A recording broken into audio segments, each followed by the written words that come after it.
Hi guys! For today's video, tinuturuan ko yung anak kong babae na magluto.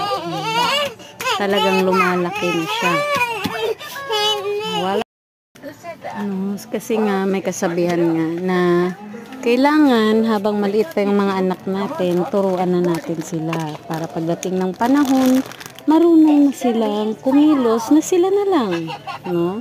So, as you can see now mga guys, nakikita nyo talaga nag-i-enjoy dyan yung anak ko. Na tinuturuan ko siyang magluto.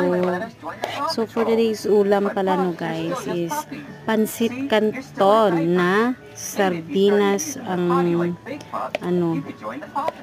tawag dyan, panglahok. Simpleng lutong bahay lang yung ulam namin for today's video ko guys. So as you can see no guys, talaga nag-i-enjoy yung anak ko dyan sa pagtuturo ko sa kanya sa pagluto. Tsaka gustong gusto niya dyan yung siya mismo yung naglalagay ng mga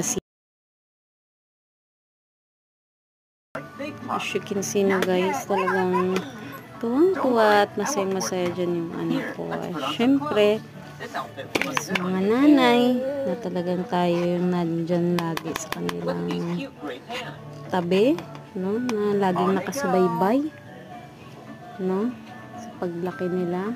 So talagang responsibilidad din talaga natin turuan sila ng mga gawaing bahay, lalong-lalo na babae, no?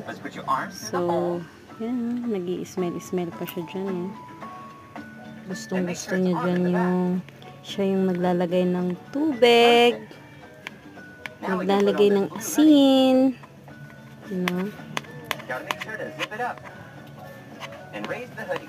So sana nag-enjoy kayo for today's video dahil sinipag ang lola niyong gumawa ng video.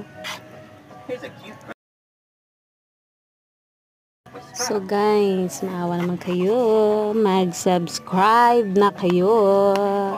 Tsaka syempre, panoorin nyo hanggang dulo yung ating video. So salamat! Bye!